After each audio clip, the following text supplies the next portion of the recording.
is why wrestling sucks. You a dumb, me tell you. You a moron, I's right. Just shut the funk up, baby, and let's have some fun. Bienvenidos a Diosas y Cosas Hermosas, reparto, el luchador grasa Lucas Walker. Además, el hombre peludo de Funkmaster V. Las mujeres tienen relaciones sexuales, debido a la realización que viene de estos cerebros.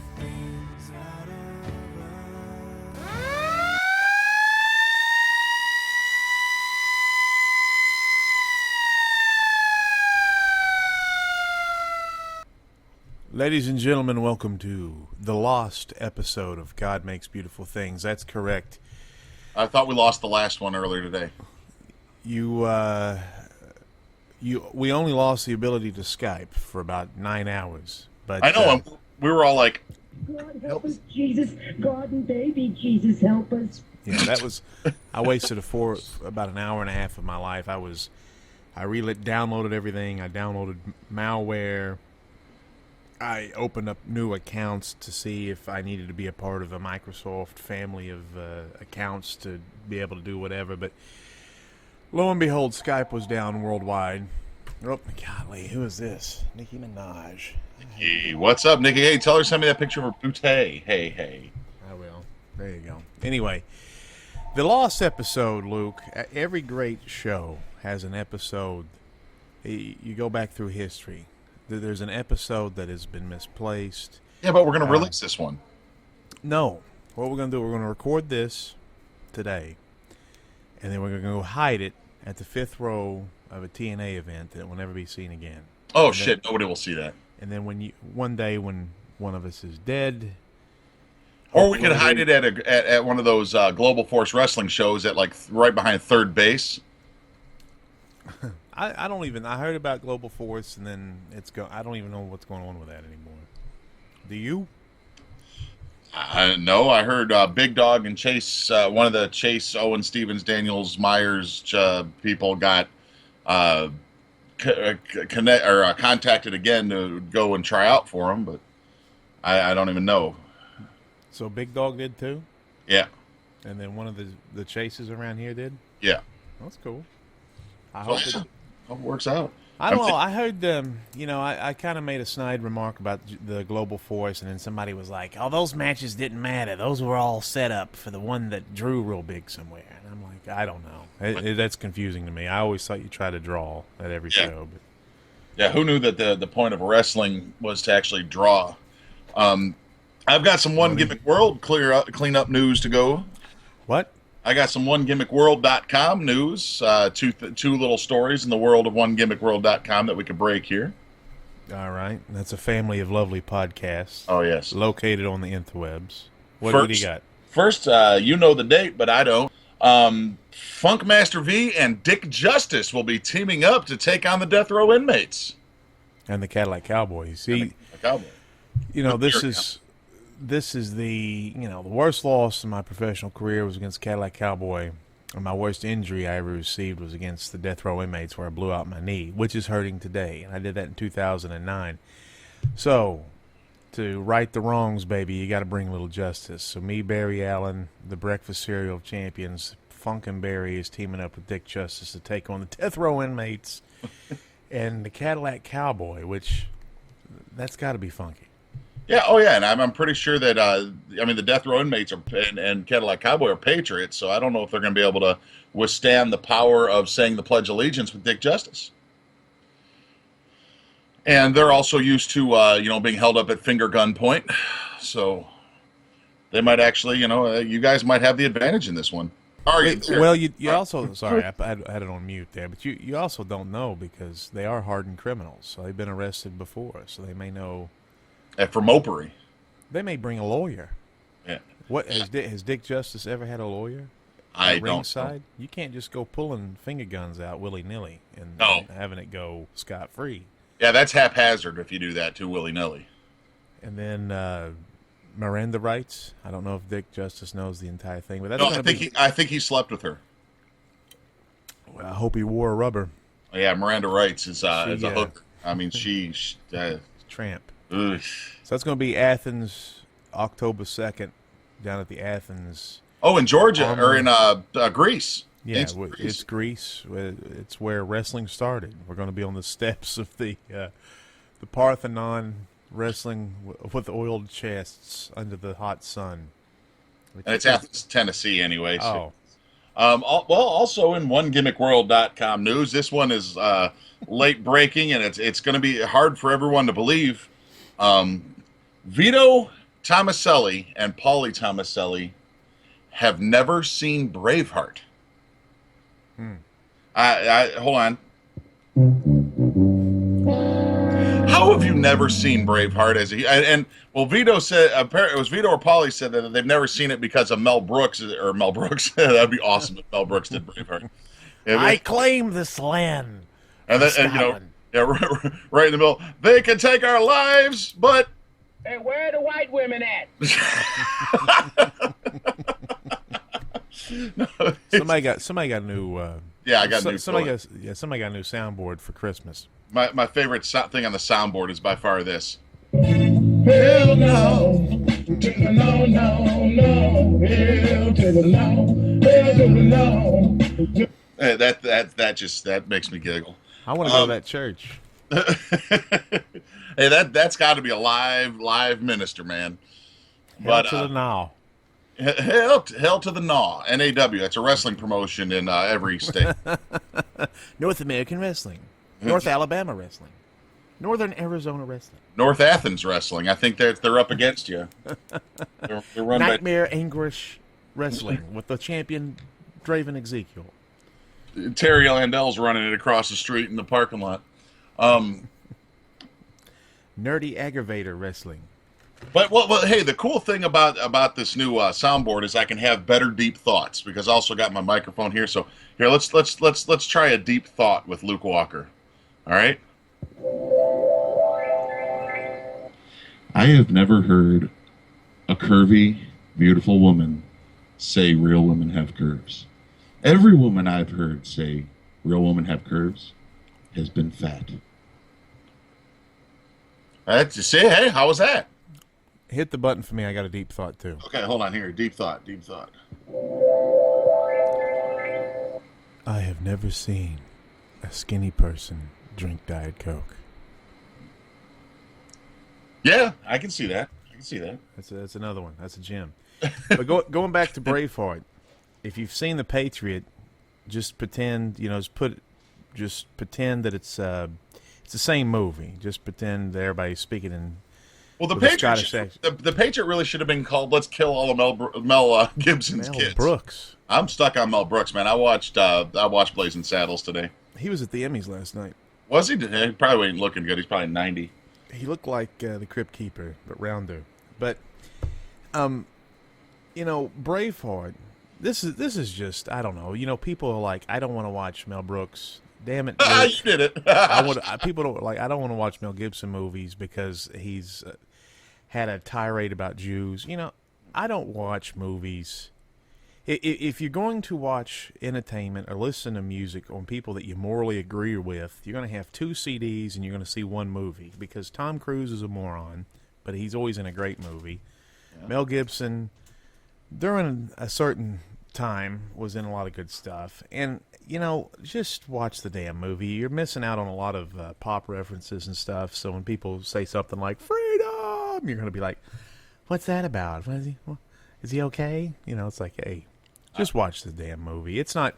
I thought it was overrated myself. It's long. I loved it. To me, it's top 5, man. Really?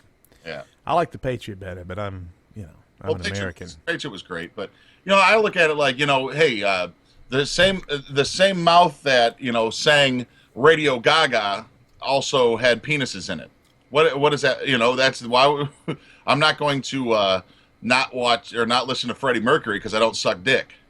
It's just I don't said I don't agree with Mel Gibson's anti-Semitic rants, that he did when he was drunk, and I mean those.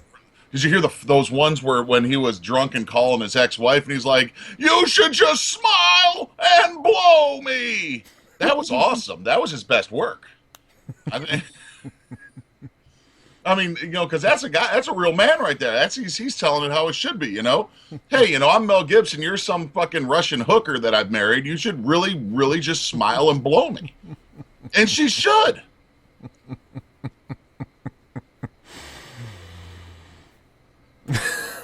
I got to find some things for my soundboard now. You got to get that.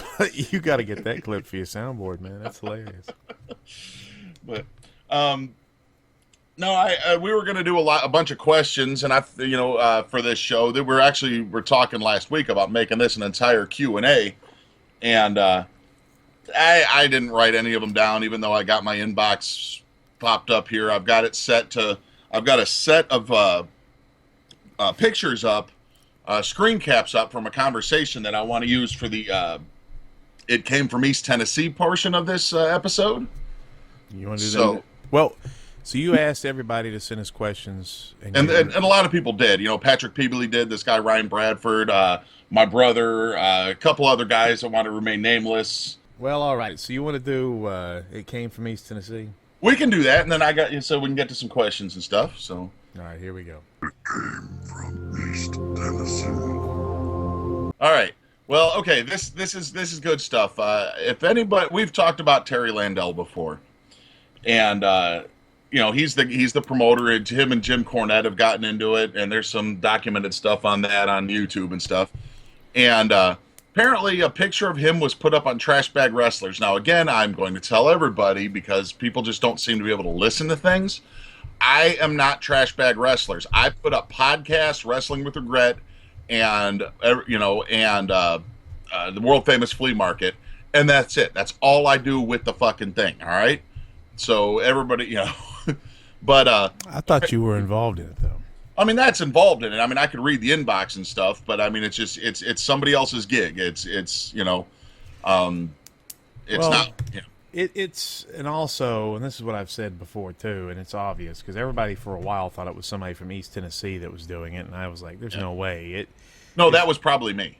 That was before. It was before. Oh, there was any East Tennessee info. I mean, it was stuff from all over the world. I mean, it's been Dread Pirate Roberts quite a bit, right? Yeah, yes, it has, and I will say I was the guy for like a month or two, but I just was bored with it, and it took up too much of my time. And then it was Dread Pirate Roberts onto somebody else, and then from there on, it's onto somebody else. And you told me, I'm not going to say anything, but you were worked with one of the aspects of it too. I mean, it was like, it's almost like you don't really know sometimes who it really is, or it's kind of just passed off, and yeah. I will tell you, the original guy fabed the shit out of me. So right, but hey, good job. He's a good worker.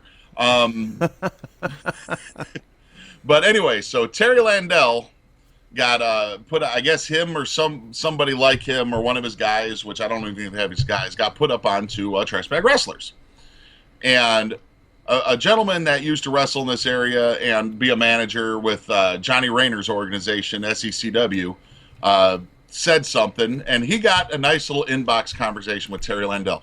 And this conversation perfectly embodies the dumb shit of not just East Tennessee wrestling, not just Terry Landell, not all of indie wrestling has these type of people in it that are just, they're self-marks and they don't understand the business. Like, this guy's been in business for a long time because apparently he can, he owns a ring. So you can stay in business if you do free shows and don't pay people. You can do them all day long, Well, and just the if you don't know who it is, because again, this guy has absolutely destroyed Knoxville, Tennessee. Knoxville, Tennessee was one of the actual. I get messages all the time about people saying how cool it must be to be in Knoxville since God Makes Beautiful Things is blown up. Yeah, and it's like, no, man. There's so many goof asses around here. It's hard to do anything and the sport be taken seriously because this guy has destroyed the business. He runs in a dump. Next to like an auto parts store that looks like it has been bombed by the German army. I mean, it is a falling apart, dilapidated building that if you take your kids to Terry Landell's show, you're probably going to have a rat bite you on the ankle. Well, and you and me will probably get similar inbox messages to the one I'm about to read here in a minute. But this guy, he steals toys at Christmas time. Everybody has said this. Like he'll have a Toys for Tots, and he'll go in and get all the toys. He has trashed every school in the area, so you can't do school shows in Knox County because he would just trash the place and scratch up the floors with the ring. And I will say that I did work for him, and I to go against my word, I worked for him in like 2002, and he did pay me in a roll of quarters. Yeah, that's awesome. So I don't know what that. Do you think he was just? Is that like when he gives? Pardon me. Somebody a roll of quarters. Is that like here's $10 and a gimmick? I mean, yeah, apparently it's like the gift that keeps on giving. Well, he might have thought I mean, he might have actually known that I really love to play the crane games at grocery stores. He's a sweetheart. He's a sweetheart. Oh, and if you're setting up a I don't know, like a charity event or something, or any event in Knoxville, he'll set up outside in a dump to try to confuse people to peel off, and then they'll see the wrestling that happens there, which has no booking sense or anything, and people will go, this sucked. This was outside. It's 100 degrees, and my son had his foot bitten by a rat. So, or you can join the 60,000 people watching Great American Wrestling on TV. Hey, all right, here we go. Terry Landell sends a message to the superstar Eric Charles. It says, "Hey, motherfucker, you want to talk shit?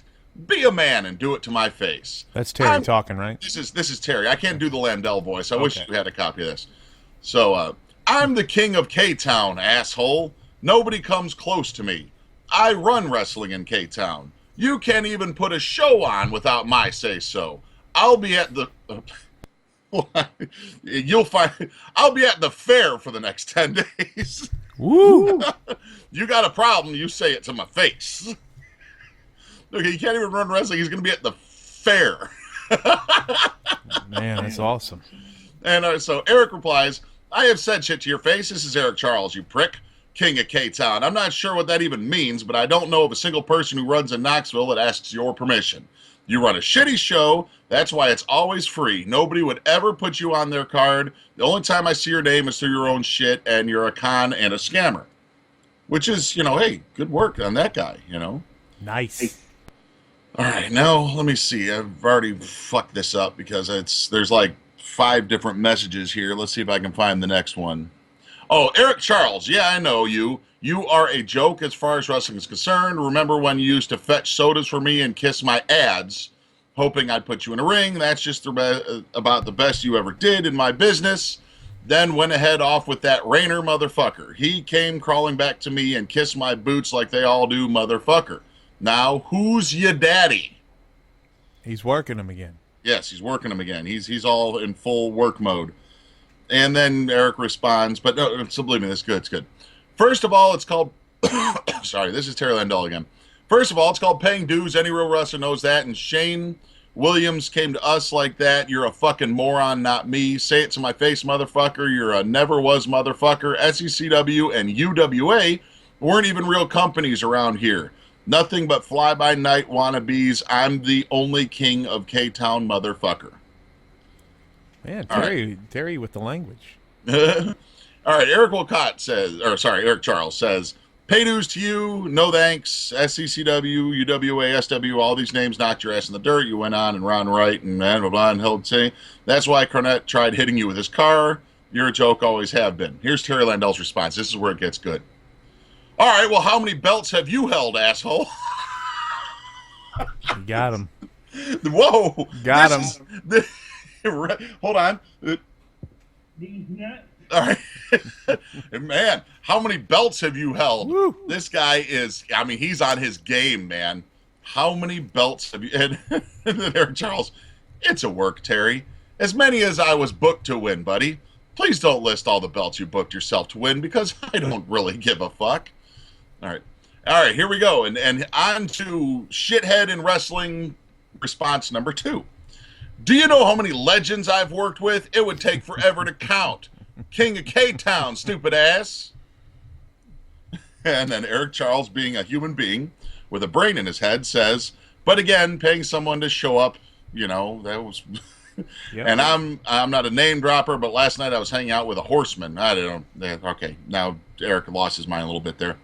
"I'm a joke, but I was the first person you came to when you wanted to get in a ring. I'm your daddy, bitch." So that was Terry. That was Terry. All right.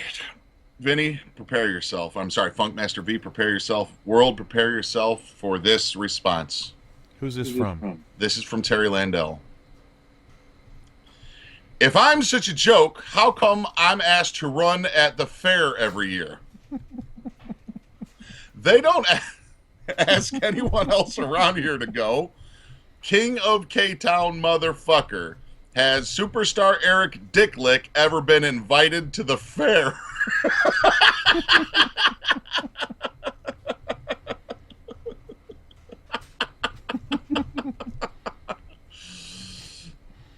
and Eric, I don't even have any clue what that means. King of K-Town. What about Great American Wrestling, which is the company that we work for? They're a bunch of nobodies, and I'm tired of your bullshit. You know, here we go. You know, if I block you, Facebook gets a report. Ever been blocked, asshole? Oh, it's getting deep. He's threatening to block him on Facebook. he may not be able to go to the fair. All right. And Eric's, there's more times than I can count. Bye, Terry. I love you. Eric's a worker, man. All right. Terry Landell responds, well, I fucking hate you, love you, homosexual. Say it to my face. And Eric responds, hey, man, you spelled that correctly. Nice. Because I'm transcribing here all that has been said. And, God, man. And then he blocks him. And then an hour later, he unblocks him to say this. I look here, I've been in the business since 1979 when your mama was a rat. That's okay if you need money to get the fucking Knoxville. I'll send it and give you a fucking airplane, fly you in low class, motherfucker. I'm K-Town and I'm one of these guys has never had a fucking job. I run a $1 million business, motherfucker, and if you got anything, this fucking say you know my phone number, bitch. He must have got drunk. He got torn up over that. Also, I'm sure everybody fucking down, it's worth anything. The independent guys, local guys, is buried the fucking business. So coming here about the history on September 20th. This is where he's just drunk and replied, I guess. That motherfucking business won't be together in 6 months. Great American Wrestling. How many people try to run the same fucking wrestling organization? They suck dicks like you. The boy that running the fucking business couldn't show you $100 bills like I can, motherfucker. $100 bills. Sorry, I'm... All right. It's rough, isn't it? To channel the spirit. Yes, okay, it's yeah, hurtful. this is where it gets... This is the end. He sent him a picture of $1,800. Yep. Knoxville Rich sent him a picture of, and not only sent it, he sent it 5 times. In different, he sent the $100 bills sprawled out in different sections of his house. Oh my God. $1,800. Man, $1,800. That'll get you a hell of a nice. What you get a 2000 Astro van or something with that? I mean that's what I paid for my Mustang. So. You mean the Mustang? Mustang, yeah. I mean, said when I get my Kip Winger beard back, it's on, baby. Well, you know, the guy's delusional. Part of Terry Landell is he's partly a genius in a way, and he's also partly probably the dumbest man in America. Everybody thinks he's a bail bondsman, which he's not. He's got a felony. You can't be a bail bondsman. He does errands for a bail bonds company around here, but he doesn't run shit. He for some reason. Somebody in Knoxville Police Department likes him, lets him get away with some. As dumb as it is, stuff. It's the sheriff. It's JJ. Yeah, well, that tells you something there. That's one reason I moved out of that city. Is the whole place is on. I mean, that whole city's backward, man. Knoxville. They try to. People all the time. I talk to people from out of town. They're like, "Hey, tell me a little bit about Knoxville," and I say the same thing. I'm like, It's a hillbilly turd with hipster paint on it. I mean, that's what Knoxville is, man. It's backward, and I like Tennessee. Don't get me wrong. I've had for those of you in Chicago listening to this, it's Joliet. Exactly. All right. The thing about, and I'm not down it. Like I said, you can be a big fish in a small pond here. Every dream I've ever had, I've accomplished in East Tennessee and Knoxville. I don't hate it. There is some backwards bullshit here. There's some weird stuff, but it's just every town's got that. I mean, Baltimore has its crappy places. Chicago does. Knoxville has more crappy places than not. The Dogwood Arts Festival started here because a writer almost 100 years ago now said this was the ugliest city he's ever seen besides the small mining cities in Pennsylvania. He said so that it was a beautification attempt to try to make the city look better. So, I mean, so if you're the king of this, congratulations. Yes, very, very good job. I've got one last thing to say about Terry Landell, and I'm not going to say it. I'll have Scott Steiner say it. He's fat! All right, that's it. Okay, that's my favorite sound on the soundboard. Well, it's true in this case. I want to talk about good wrestling. We had the opportunity to do to take part of a sketch that featured one of my favorite people, and this was on Wrestling Regret's YouTube channel. This is Brian Zane out of Oregon, who does very funny impressions, and he's real pro with whatever he does. But if you've not seen his show, Wrestling with Regret, on YouTube, look it up. It's 3 W's, Wrestling with Regret. It's very, very funny. Brian Zane is terrific. It's a fresh look at pro wrestling. We were able to take part of a sketch that he wrote about Vince Russo, and here it is. Are you depressed? Do you feel like the weight of the world is on your shoulders? Do you feel that everything wrong in life is your fault? Well, I'm here to tell you that just ain't true. Hi, I'm Vince Russo. I created the Attitude Era, and I swear to God, I've got a brand new system that's gonna change your outlook on life, bro. When it comes to your problems in life, bro, it's never your fault. Just blame someone else. I've been blamed for a lot of things in my life. I was blamed for killing WCW, but everyone knows it was really the fault of Eric Bischoff and the network. I was blamed for ruining TNA, but it was really the fault of Dixie Carter and those loudmouth internet fans. Bro, once as a kid, I was blamed by my next-door neighbor for killing a pet goldfish while I was house-sitting for her. But everyone knows goldfish love to eat Doritos. Besides, everyone knows I can't be responsible for all that stuff. After all, I created the Attitude Era. Let me be perfectly clear. All your problems in life are gonna melt away as long as you blame someone else. By subscribing to my patented Blame Someone Else program, your life is going to immediately improve. You'll start to feel better about yourself. You'll start to feel more attractive. You'll have more friends. You'll start calling everybody bro. You might even start to lose weight. Hell, I don't know. Unlock your potential in life, bro. Break free from the shackles of oppression brought on by people who blame you for stuff you know you didn't do, bro. Just listen to these fine people whose lives have been totally transformed simply by blaming someone else. Take a look. The best part about my job is having time to sit around and goof off, but that can get in the way of my actual work. Thanks to the Blame Someone Else program, I can get back to playing the Candy Crush and not get in trouble. Thanks, Vince. I'm telling you, over the years, we've been arrested, 12, 13 times? I'm telling you what. And thanks to Vince Russo, we've only been actually convicted 5, 6 times. Thanks, Vince. Let me tell you something, brother. As the world's foremost scholars on the WWF Attitude Era, me and the boys here have had a few issues about how things are portrayed. I'm talking about the women, brother. I'm talking about how they portray the minorities. I'm talking about the low-down, no-good treatment of the LGBT community, dude.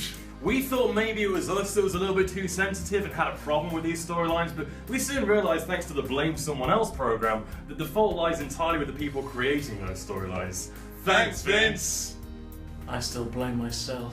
It's that easy. Just blame someone else and you're on easy street. It's not your fault you lost all your money at the track. It's that stupid horse's fault. It's not your fault your wife left you since your side piece ratted you out. And it's not my fault luchadors can't get over in America. They wear masks and don't speak English. They gotta go back to Japan. I created the Attitude Era, damn it. I created Stone Cold. Oh!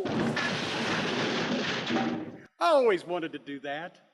Change your outlook, change your life with Vince Russo's patented Blame Someone Else program. Includes a 4-volume manifesto, 10 motivational CDs, and 24-hour email access to the man himself. Just be sure to keep it a secret from your boss. Operators are standing by. Gee, thanks, Vince. I feel better already. Hey everyone, Brian Zane here. Thanks so much for watching the sketch. If you liked it, and I hope you did, be sure to give it a thumbs up and share it on social media. I want to get a few thank yous out of the way. First of all, I want to thank Sweatcedo. They're the guys who make my custom sweatsuits, making me look stylish and fresh. Check them out at sweatcedo.com. I want to thank Funkmaster V and Big Luke from OneGimmickWorld.com for their appearance in the video. I want to thank Kevin Mann, Adam Bibelow, and Billy Keeble from the Attitude Era podcast for appearing in this video as well. It's a great podcast. I highly recommend you listen to it. Check it out on iTunes, SoundCloud, and Stitcher. I want to thank Danny Davis and the fine staff at Ohio Valley Wrestling in Louisville, Kentucky for their use of the facilities in portion of this video. And of course, I want to thank the man himself, Jim Cornette, for appearing in this video. It meant so much to me that he was willing to work with me and appear in this sketch. Of course, how could he ever say no to the chance of beating up Vince Russo, real or fake? So it was definitely a bucket list moment for me to be able to work with him together in this sketch of mine. It meant so much. So again, Jim, I thank you very much for that. You can check him out at jimcornette.com and listen to his podcast, The Jim Cornette Experience, on mlwradio.com. Once again, be sure to thumbs up this video if you like it, subscribe to Wrestling with Regret, and buy the t-shirt. I'm Brian Zane, and I'll see you next time. Oh, man, yeah, but we've got some other questions. Some of them we're not going to answer because they're not, you know, there really we don't need to talk about. But one of them was, there's been a thing here that was dubbed the Saturday Afternoon Wars. It was our TV show, Great American Wrestling, versus another TV show. And I don't want to talk about the other promotion. They have since pulled up stakes and went to another state, which is fine. Hey, God bless them. Good luck. I hope the boys get work, and I hope they do well. Good for them. I have nothing negative to say about anybody trying to do good business or do better business or improve the situation. So whatever. We were never fighting a war. We're still not fighting a war, even if you're putting out your demo tape. That's a little inside joke there. Sorry. And there really was no Saturday Afternoon Wars. I mean, the other show was what it was, and our show, and this is what I really want to talk. Our show wasn't good either. These first couple episodes that we ran, just they looked decent enough, and you know, they just weren't the vision that we wanted out of that for the first set of shows. But once the second set of shows comes up, and probably even this next episode, you're going to see it just drastically turn into a new beast that is fantastic. I hope so. I mean, I'm hoping so. I mean, unless you insult Motorhead again, stop it. I don't. You know, I'll say this. In the 1800s. Oh God, you're going way back. I'm going way back, baby. Rode the mothership back to the 1800s. That's right. Well, I get to see things when I'm on the mothership. I get to go through time. And Teddy Roosevelt assembled about 1,300 cavalry soldiers, volunteer cavalry. He actually demoted himself to lead a thing called the Rough Riders. And the Rough Riders had Jews, Native Americans, Ivy League college graduates, businessmen, cowboys, outlaws, former Civil War veterans, and they went down to Cuba and kicked ass and ended a war in 4 months. And it was heralded throughout history as one of the most precise military actions in American history. It was surgical, what they did. And that ended in 4 months. This war ended in 2 episodes. So 8 days. So I would like to now be called Funkmaster Ted. Nah, but there was no war, man. It's a TV show. I'll tell you, And everything is harder. I don't care if you look at the guy sweeping up garbage after a fair, let's say, since those are apparently the pinnacle of social. You paid it when you bring $1,800 to the fair. When you go to the fair with $1,800, buddy, you can win so many prizes and ride so many carousels. I mean, eat so much cotton candy you'll throw up. $1,800, you are the king of the fair. But anyway, if you're somebody that sweeps up trash, if you're a taxi driver, if you're a brain surgeon, if you run a video game store, if you whatever you do, you work at a restaurant, whatever you do, you work in a factory. Every job. There's now 10 people going, he was talking about me. Every job, I'm about to praise all these people. Every job is harder than you think it's going to be. Oh yeah. There's more to it. Now that I'm up here, and there's a lot of people up here who are waitresses and waiters, I've never done that. That job sounds worse than I thought it was to begin with. Sitting there putting up with people's bull crap and making sure their food is perfect when you're not, the cook is the one who makes the food good or bad, and you got to put up with their bull crap. And your tip depends on how good the cook does, and the cook doesn't even speak English. Yeah, I mean, plus you've got, apparently, I never knew this, you have tons of side work that is. So throughout the day, when it's slow, you got to sit here and do 80 million tasks. Oh, when it's fast, you still have to do all that shit. I was a server last year, or about a year ago, or was it 2 years ago? 2 years ago, I was a server at Loco Burrow because I'd quit being a cop and I had needed money, so I was a server at Loco Burrow, and it's like, you're 100% busy and you run out of nacho chips. You know how hard it is to go get new nacho chips? What do you have to do? Is there like a magic cauldron or what? You have to go to the back, and hopefully the guy that's supposed to make nacho chips had enough time to make nacho chips. And what do you do if a Mexican restaurant runs out of nacho chips? Usually the Macarena. Does that work? Yeah, I mean, it distracts them while the guy makes nacho chips. It's or I'll do the helicopter. I mean, when I stand up on the table and do the helicopter, all eyes on me, baby. But the point is, doing a TV show is difficult, and it's not as easy. Everybody's like, oh, I'll go do it. Because, it's funny, with all the money the WWF has, all the cash, and all the experience, and years, everybody watches that show that's got fireworks. It has everything except for a hand that grows out of the TV to fondle you. It has everything. Fireworks, great camera work, top-notch announce teams, top-notch sound, big venues. Everybody still watches that shit and says it sucks. Yeah. I mean, did you see it? Well, I just out of nowhere, did you see what Wolfie D posted earlier today? No. Our local. Is he local? I don't know. Yeah, he lives around here. He's a good guy. But he posted that the first sentence was basically, hey, this shit was a lot more fun when you fans you didn't all think you knew everything and second guessed everything that fucking happened. Because you're more concerned with, what's going on backstage than you are with what's going on in the ring.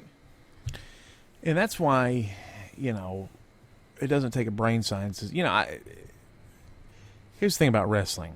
It's not that hard to figure out. And it does take somebody to teach you or life or doing it over and over again to kind of get some of the nuances of the sport.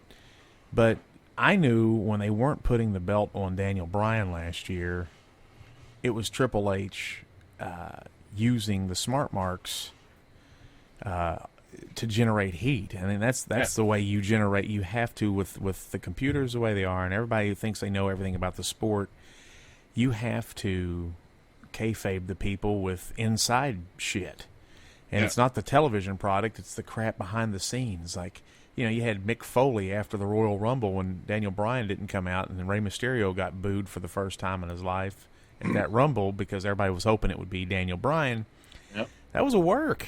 Yep. I mean, they did that on purpose. I mean, it was awful because it changed the storyline with Batista and Yeah. It put a weird tip on it, but man, it made everybody talk. And Mick Foley was on Twitter going, "Hey man, what are you doing with this damn God?" It was, you wanted to see how are they going to screw Daniel Bryan next month. I mean, it wasn't hard to figure out where I am. It's like, well, that's what they're doing. But the danger with that, it kind of ruins the sport. Because that's not real fun, you know? It gets you angry. It almost gets you that X-Pac heat where you're angry about what the office is doing instead of just worrying about good guys versus bad guys or who's in love with who or who's going to win a belt or whatever. You're worried about stuff because you're worried about this guy, and then lo and behold, he gets injured because... Hey. I love the phrase X-Pac heat. I wish that was more prevalent. I mean, it used to be back in the early thousands. Is like that was like your biggest fear in the world was getting X-Pac heat.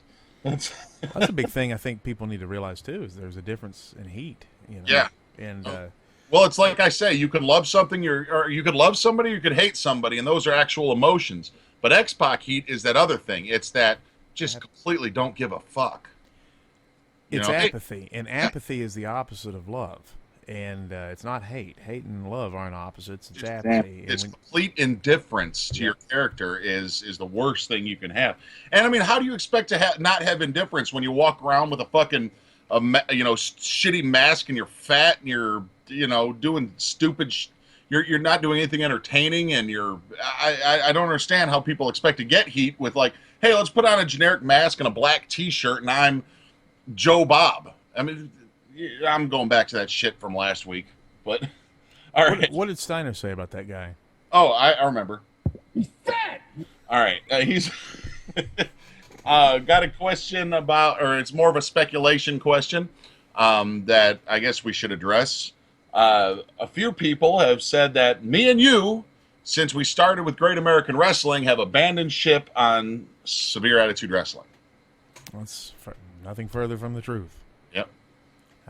Craig Brown is a friend of mine. In fact, the microphone I'm talking into right now, he bought me, which is a fabulous mic. I love it. Sometimes I just take it to bed and cuddle it. But it's, he's a friend. I work with him in the bail bond industry. We share a lot of visions and stuff together. Severe Attitude Wrestling right now is probably peaking. I heard the last show they had was terrific. Yeah, I've heard great things about that show. I was booked to wrestle Shane for the belt, and I made a financial decision where I run a company, and I had to make a decision what I was going to do. And if I would have wrestled that night, I would have cost myself several $100s. I would have, I'll take a picture of it next time and send it to Terry Landell. It wasn't $1,800, but it was probably around $600 or $700 there. I needed to make that money. Just it's my daughter's birthday this month, and etc. So, and to me, it ran against Alabama, and this is why you were going to make a bunch of money, because it was at the same time as the Alabama-Tennessee game. No, the Oklahoma-Tennessee. Oklahoma game, yeah. And I work at a restaurant that also has a bar in it, that we had like 6 parties over 20 that were going to be there at that time. Guess who couldn't take off? Yeah. So, I mean, I was going to wrestle Shane Daniels and for the belt, and he lost the belt to Travis Sawyer that night. So I blew an opportunity there. So it was one of those. It's hard, man. I mean, as a musician, as a wrestler, when you're booked, you always go. I've missed birthdays. I've missed Halloween. I've missed New Year's. I've missed Christmas. I've missed anniversaries. You go down the list. I've shortchanged myself. I haven't watched a UT football game in years. Yeah. And I'm a fan. I hardly ever get to watch the Jets play football because I'm working all the time, and it's a thing that it's a decision that you make. I mean, one day, hopefully, when I'm old and nobody cares about what I do, I'll sit down. I can enjoy stuff that regular folks enjoy. But right now, man, I got to strike while the iron's hot. And Severe Attitude Wrestling was a conscious casualty of my life choices, and it sucks. I wish I was there. The show must go on. With second reference to Freddie Mercury today, but you always show up when you're booked, and I gave them plenty of notice. They had a great event anyway, and that's a great lesson too. And this is something for every wrestler. Every wrestler, I don't care who you are, and it's been proven a million times. whatever person, you could be a manager, a ring announcer, and whatever, the popcorn guy, Terry Landell with his $1,800 at the fair. You could be anybody, any wrestler, and you can be replaced. Yep. I mean, you know, Saul didn't cry because Funkmaster V wasn't there. People didn't go home, and that's a good lesson. It sucks. I wish I was there. We're wrestling actually Thursday. Speaking of which, at Truth and Liberty Wrestling out in Wartburg. Look that up online. I'm wrestling Draven Lee for the first time ever. So I'm going to get great wrestlers going to be there. Sean Schultz, Shane Andrews, Ricky Morton. It's a good show, man. Cadillac Cowboys are champion. I mean, it's a lot of the guys that work for Saw and work for Great American. So and some of the guys that used to work for ERA or ERA up there. Yep. You know, so it's a neat, unique. And I'm actually wrestling Draven Lee, so I'm going to get some makeup on my one of my pretty singlets. So I'm going to have to take a funkette that knows how to wash things. All right, I did a little one of my Facebook fucking stupid ass in my brain because I got Asperger's syndrome gimmicks, where somebody actually said something to the effect of Luke. It was somewhere where they didn't think I could see it apparently, and I don't care. But they said, "Well, Luke doesn't know how to get heat anyway." Ooh, where was that? It was somewhere on Facebook, but so I'm like, I was talking to somebody else on instant message. I was like, here, watch this over the next week. Watch this. I'm going to do something that's really going to just kill. I'm going to get heat without even by expressing opinions. That's the easiest way to get heat in this world, is to express opinions. So a couple weeks ago, or last week, there was a thread where a guy, a local wrestler, put up there about, kick pads or gear. He's like, I don't see what the big deal is. Kick pads or gear. Why does everybody think you need boots? And I really don't have a strong opinion either way. I prefer everybody to have boots. That's just the way I was brought in. You are a boot guy, don't say. I'm a boot guy. I love boots, but to me, it's like, if somebody's got a good-looking pair of custom-made kick pads, cool. But, I mean, I don't really have a strong opinion on it. To me, it's more of I can fuck with people that don't have boots. It's so easy to fuck with people. So I said something that I thought was, the first thing I said, well, kick pads are gear. The shin guards, those are gear for soccer, and the wrestling shoes are for Greco-Roman wrestling. And the internet exploded. And then a little later, and this is so easy because, I like to back people in a corner with my argument. And so what I said is, look, there's two types of indie wrestlers. Those that have boots and those that have excuses to why they don't have boots. And then I watched about 30 responses later, and I said, see? Because everybody's like, oh, they don't fit my feet. Oh, you'll twist an ankle. Oh, no, you can't afford boots. Sorry, man. And, I don't know if they can afford boots or not. But it's like that. Look how easy it is to get heat in this world. If you can't, it's that easy to get heat, and people can't. Today, I just put up a post. I was fucking with, and I put, hey, has anybody ever died in a death match? Maybe it's time to rename it to be more realistically depicted. The permanently scarring of my body for a hot dog match. And did that get heat? And it's so fucking funny because I could care less if you do a death match. You're an idiot, but I can care less. Now I will say, Brad Cash, and Tank and guys like that can do a damn death match and tell a great story with it. What is it? I don't know what a death match is. I guess I'm too ignorant. It's a fancy name for a hardcore match. Is that really it? I mean, is there nothing that explodes or somebody's head doesn't get chopped off and the guy has to screw the hole in the neck? Anything goes. I mean, I guess you could, do a little skull fucking if you're really to. That's good for the kids. Yeah, it's really good. But I mean, I will never do a death match because I don't feel the need to do hardcore. I don't know what a death match is. I need to look that up. I'm ignorant of what that is. But there's also people that do not like. I mean, there's wrestlers that don't like my comedy. But I did 2 comedy matches Friday night, and the crowd laughed their fucking ass off through the whole thing. It's a 3. I mean, wrestling's a 3-ring circus. I'm not going to sit there and put it hardcore down because I think that's interesting. The only thing about hardcore, and I'm glad it's gone on the back burner, and you can still have one every once in a while. But it just, for example, Saturday. Thank God that an old veteran in the back, gave me something to put in my tights, and I was able to punch a guy in the head and roll him up for 1, 2, 3, and the referee didn't catch me. But you know, how's that guy supposed to sell that if the next match is people are hitting themselves with chairs and cash registers and stuff like that? It just doesn't make a lot of sense. But what I don't like about hardcores and death matches and stuff, there's a few things I don't like about them, but you know, I understand that people do like them. But for one, it's a crutch. It's the same thing with kick pads for a lot of people. You know, like I said, most good wrestlers have wrestling boots. Most good wrestlers wear wrestling boots. Every shitty wrestler wears kick pads. It's same with hardcore, with deathmatch. There's some great wrestlers that do deathmatch, but most of them are people that can't wrestle, so they do deathmatch. You know, it's a crutch. Or hardcore. Yeah, or hardcore. Because I'm still not sure what Yeah, but like to me, all right, I'll say it straight out. Yeah, my comedy is a crutch right now. I am 40 years old.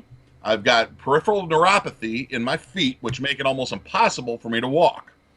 I mean, it hurts. It feels like I'm stepping on razor blades. Not making excuses. I'm still going out there and entertaining people. I've got Asperger's syndrome, which is it's getting worse, and it's getting really, really difficult for me to actually concentrate when I'm wrestling. A couple of weeks ago, I had a match with Cody Reigns where I come out there and I cut a promo, and I couldn't tell you what I said. While we're lining up and getting ready, you know, he's coming out, I'm counting how many people in the crowd have blue shirts on. It's just getting, you know, so comedy is something that I'm good at, something that comes natural to me, so I can fall back on that and that be my crutch. So I mean, hey, look, I got my faults too. I'm not I'm nowhere near the wrestler I used to be. I have to do comedy and comedy gimmicks because I can't go like I used to, mentally or physically. Well, comedy's hard too. I've seen a lot of people go out there and do comedy, and it's been whew.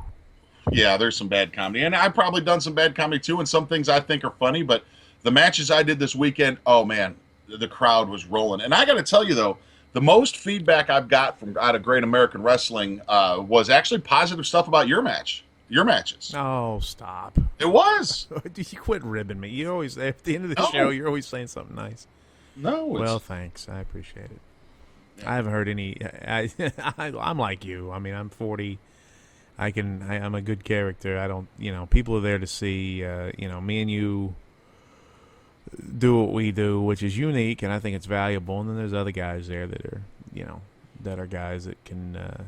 Well, I know what probably shocked both of us the most, and this has happened quite a few times over the last few shows we've done, is more than wrestling, more than any football, more than anything, how many people keep coming up to us and talking about this podcast? I don't know. I don't understand it. The only thing that I can put my finger on is nipples, boob rub. No, that's what I want to put my finger on. But a lot of these podcasts are. I've listened to a few, and they're just not very good. I don't know. It's me and you have a gift, I think, to where we.